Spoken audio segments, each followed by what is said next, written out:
Buenas tardes. Muchas gracias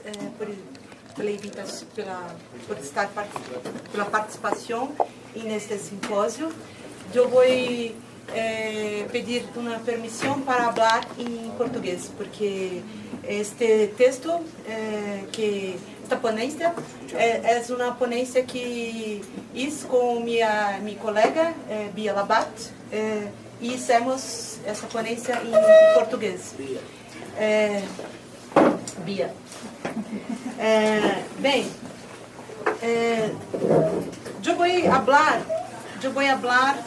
vou falar, né? Nós vamos, essa ponência trata da Conferência Mundial da Ayahuasca, a segunda Conferência Mundial da Ayahuasca, que já foi citada aqui hoje e que aconteceu ano passado, em 2016, na cidade de Rio Branco, no Acre, né, no Brasil. E foi realizada por uma organização não governamental espanhola, que é o iSeries, né, que é uma organização que trabalha pela legalização de plantas psicoativas como o iagé, a ayahuasca, né, e a iboga também. Né? Bom, essa conferência ela contou com cerca de 700, 800 participantes, vindo de diversos países da América, da Europa, né? E ela destacou principalmente uma preocupação com relação aos contextos originais de uso dessa bebida, que é a ayahuasca. E o iSeries entendeu que esses contextos originais eles eram, sobretudo, representados pelos usos indígenas da bebida e da Amazônia, né? E também pelas chamadas religiões brasileiras ayahuasqueiras, né? As religiões brasileiras ayahuasqueiras. Então participaram dessa conferência cerca de 150 indígenas dos troncos Pano, Aruac e Tucano, e os representantes das principais religiões ayahuasqueiras brasileiras que surgiram na região amazônica foram especialmente convidados para participar dessa conferência. Mas a conferência também contou com a participação de estudiosos de diversas áreas científicas e de representantes de usos da ayahuasca de demais contextos além do Brasil, né, da Europa, do Peru, de contextos não só indígenas, mas mestiços, né? Então, a proposta desta ponência é fazer uma análise das diferentes perspectivas dos diferentes sujeitos relacionados ao uso da ayahuasca que estavam presentes nessa conferência. Então, nós destacamos aqui algumas distinções que ocorreram, que se tornaram evidentes nessa conferência, como, por exemplo, os conhecimentos da ciência ocidental versus aqueles conhecimentos nativos. Os posicionamentos das chamadas religiões ayahuasqueiras brasileiras, principalmente daquelas que atualmente se colocam como as tradicionalistas, as mais tradicionalistas, e a visão dos indígenas do sul do Acre, e do sul do estado do Amazonas. E essas diferenças se colocaram muitas vezes como disputas em torno da autenticidade, da originalidade ou da tradicionalidade com relação ao uso da ayahuasca. Espera un momento, Sandra, para que la gente se acomode tranquilamente. Adelante.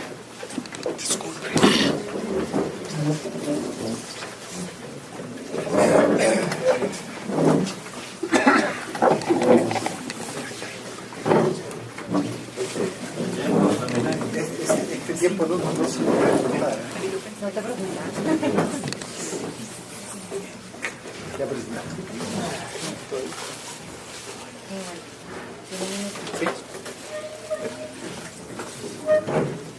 Carlos, cerramos la puerta.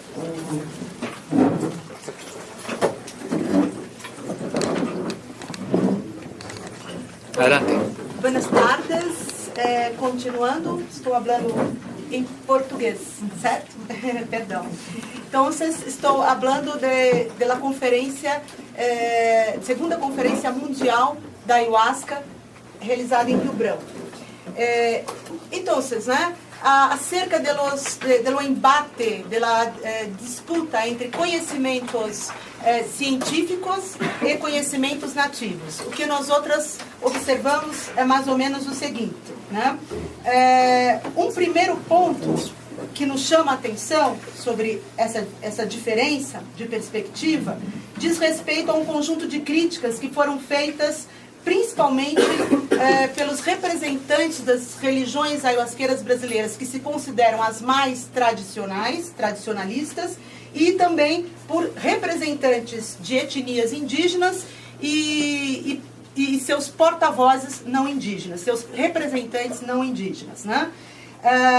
Então, nos dois casos, houve manifestação de dúvidas quanto aos benefícios de se participar da conferência e acusações aos organizadores do evento sobre a forma pela qual eles estavam administrando a inclusão dos participantes. Então, com relação às religiões ayahuasqueiras brasileiras, os maiores questionamentos foram expressos por esses representantes das chamadas religiões ayahuasqueiras tradicionalistas, né?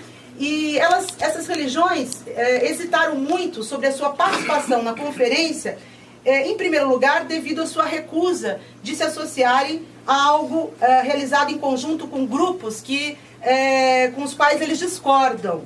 Como, por exemplo, uma outra religião ayahuasqueira brasileira, que é o Ceflures, né, fundado pelo padrinho Sebastião, que é uma religião ayahuasqueira mais eclética, considerada muitas vezes mais ainda sincrética e às vezes um pouco mais próxima de um universo que a gente pode classificar New Age, da nova era, né? Mais ou menos isso.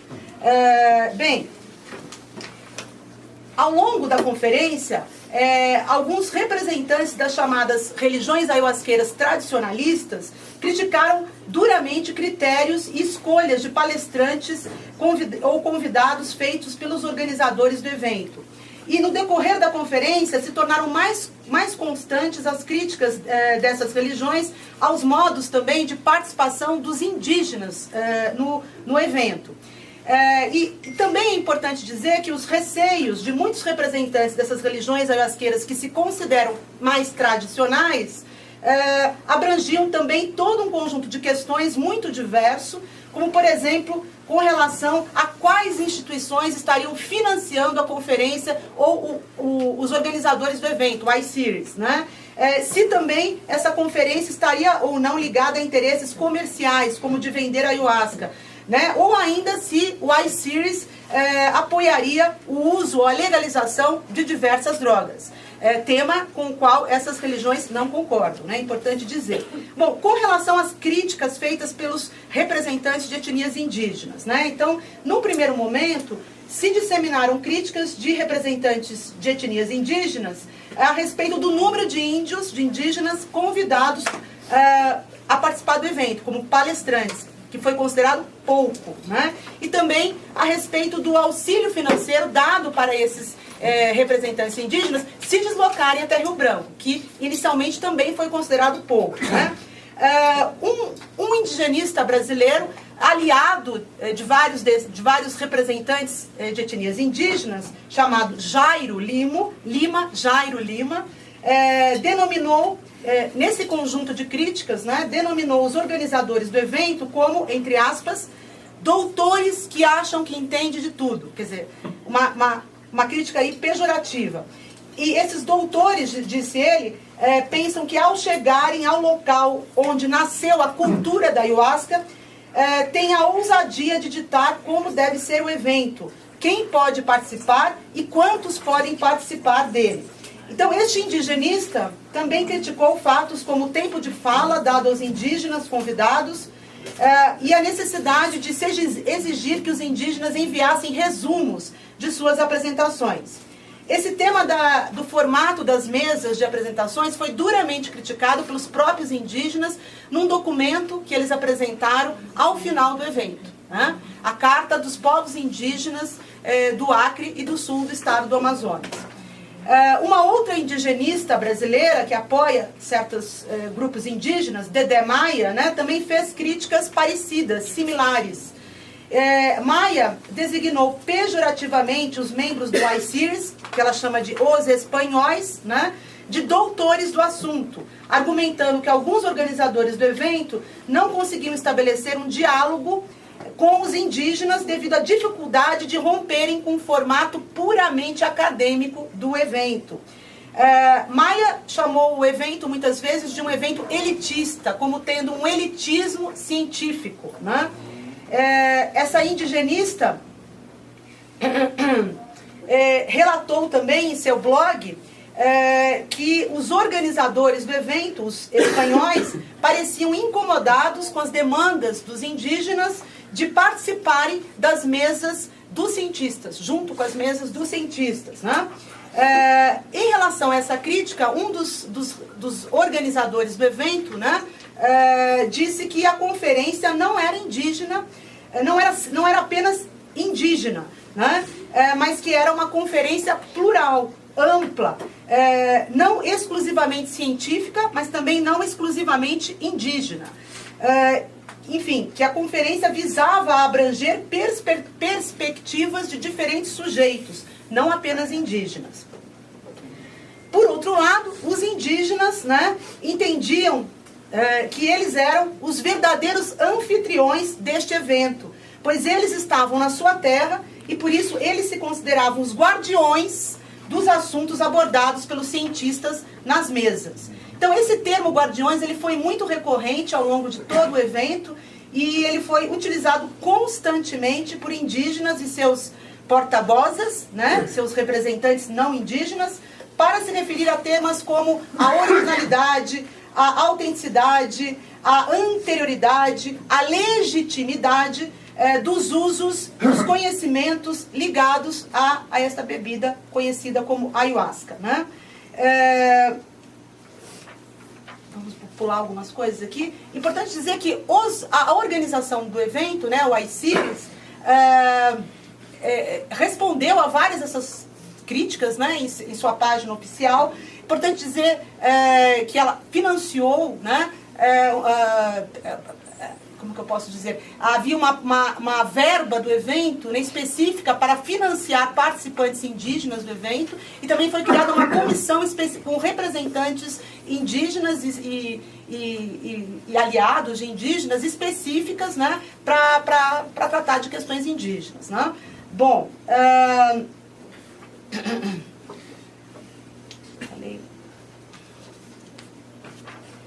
Bom, outro tema que causou muita polêmica na Conferência de Rio Branco se refere também à transposição do consumo da ayahuasca in natura e em contextos rituais para contextos de laboratórios e de hospitais. Então, esse tema causou bastante polêmica. Então, por exemplo, causaram muito constrangimento ao longo do evento algumas exposições que destacaram como benéfica a utilização recente em alguns contextos europeus da ayahuasca em gel. Então isso causou muita polêmica, muito constrangimento.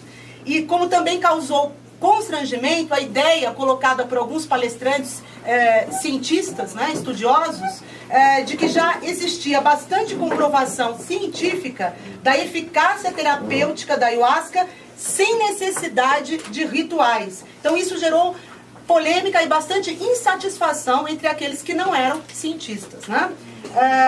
Bom, a complexidade, diversidade de perspectivas que esse tipo de polêmica abrange, a nosso ver, pode ser bastante percebida quando a gente observa alguns posicionamentos de um personagem como o médico francês Jacques Mabi, que esteve também no evento, né? O Jacques Mabi, acho que muitos conhecem aqui, então não preciso, né, apresentá-lo, mas ele é o fundador, um dos fundadores do Centro Peruano Taquihuasi, que é um centro voltado para o tratamento de dependências causadas pelo consumo de drogas, através do uso de medicinas tradicionais da ayahuasca, né? Medicinas tradicionais no contexto mestiço peruano da ayahuasca. Então, num primeiro momento, nós podemos ficar inclinados a entender o tipo de uso que o Mabi desenvolve com a ayahuasca como mais próximo da ciência ocidental. Ele é um médico francês, né? Entretanto, né, Mabi, como sabemos, ele é um crítico contundente, agudo, né, de usos da ayahuasca que ele classifica como não tradicionais. E na sua exposição, na Conferência de Rio Branco, o Mabi condenou os usos terapêuticos da ayahuasca feitos em contextos da medicina ocidental que excluem as tradições rituais, como esses contextos de laboratórios, de hospitais. Por outro lado, Jacques Mabi deixou evidente na sua exposição que ele não considera os diferentes contextos rituais da bebida como igualmente legítimos, né? Como igualmente legítimos, válidos, né? Pois na sua exposição ele criticou duramente as manifestações que ele classifica como New Age, né? Falta um monte, né? Bom, essa posição de Mabi, ela torna-se ainda mais controvertida quando lembramos sua condição de homem branco, ocidental, europeu, profissional da medicina ocidental, que utiliza saberes não ocidentais para tratar de um problema que é próprio também do mundo ocidental moderno, né? E não das culturas indígenas ou mestiças que originalmente utilizam a ayahuasca para outros fins. Bom, vou falar um pouco das polêmicas que ocorreram no evento a respeito da mercantilização, da comercialização da ayahuasca, né, que foi uma das grandes polêmicas do evento.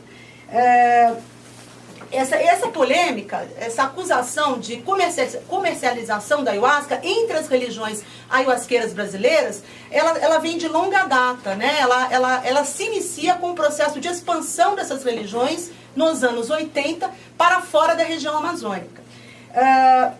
E esse tema da comercialização da ayahuasca, muitas vezes, ele é acionado como uma categoria de acusação pelas religiões ayahuasqueiras tradicionalistas contra outras religiões ayahuasqueiras que são vistas por elas como menos tradicionalistas, mais ecléticas, mais sincréticas, como Ceflures, por exemplo, que estaria mais ligado ao universo New Age, vamos dizer assim. Não é bem isso, mas enfim, eu explico no debate depois. Bom, então, é importante dizer que ao longo desse processo de expansão e de desenvolvimento dessas religiões no Brasil, foi se construindo também uma série de alianças políticas entre essas religiões.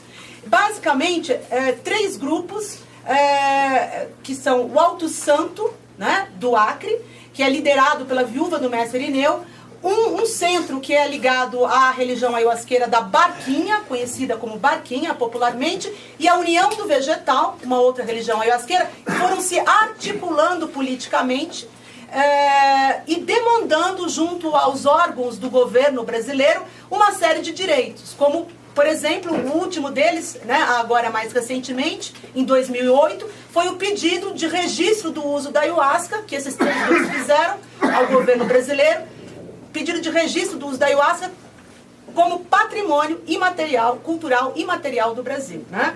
Ao mesmo tempo que elas se aliaram politicamente, esses três grupos que se consideram tradicionalistas, eles se distanciaram de religiões ayahuasqueiras como Ceflures e também se distanciaram dos indígenas. E há uma aproximação mais recente entre essa religião ayahuasqueira mais eclética, que é o Ceflures, e certas etnias indígenas, que se articulam tanto politicamente, como também, não só politicamente, né, mas em termos de organização de sessões, de alguns rituais, se articulam conjuntamente. Bom, tomando aqui. Então, tudo isso se fez notar. Três, né? Porque aquela hora. Tudo isso se fez notar. Todas essas articulações, alianças políticas, distanciamentos, conflitos, se fez notar de forma muito mais evidente na Conferência de Rio Branco, né?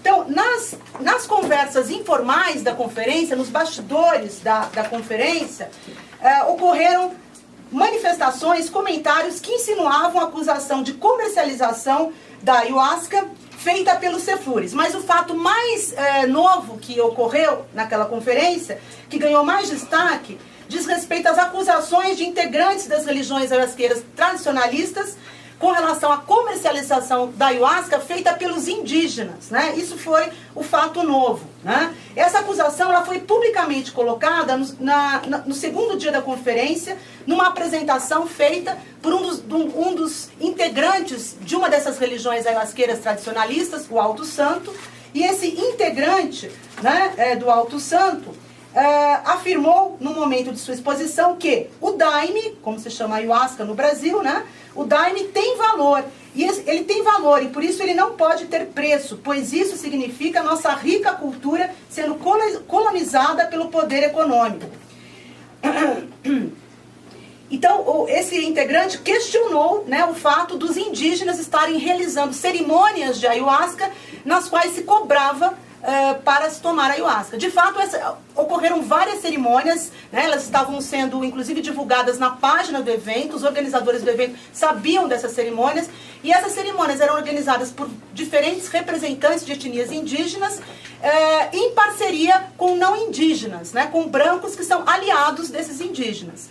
E cada uma dessas cerimônias tinha um valor monetário. Então é importante dizer que esse tipo de sessão, que é cobrada, que é feito por indígenas, no padrão cultural indígena, mas para um público que não é indígena, organizado em parceria com não indígenas, ele é já é bastante frequente e fora da região amazônica, né? Em cidades como São Paulo, Rio de Janeiro, na região sudeste do Brasil. Mas no Acre, onde surgiram as religiões ayahuasqueiras brasileiras, isso ainda não é comum. Então isso causou muito constrangimento, muita polêmica no evento de Rio Branco. Bom, falta pouco, quanto mais tempo, Carlos? Vou para as conclusões. Um minutico então, para terminar. Tá. Vamos para as conclusões. Bom, nós pensamos que se tornou evidente nessa conferência que, ao acusarem indígenas de estarem fazendo um uso inadequado da ayahuasca por cobrarem dinheiro por suas sessões, os representantes das religiões ayahuasqueiras tradicionalistas passaram a ter a sua própria posição de tradicionalista mais questionada. Isso se dá pela condição histórica bem anterior de grupos indígenas em relação aos usos da ayahuasca. Pois, com relação ao uso da ayahuasca, os indígenas tendem a aparecer publicamente como tendo uma prerrogativa com relação a outros sujeitos não indígenas.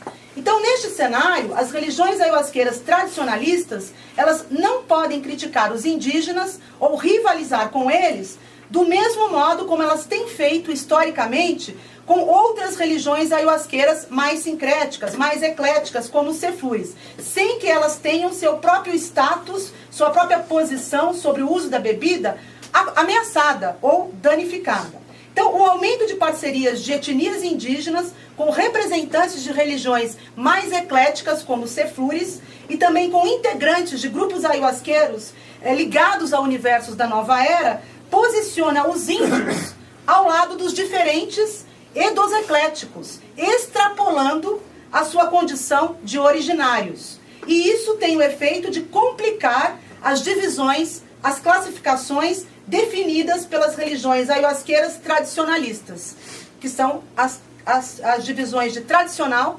originários e eclético. É isso. Muitas graças.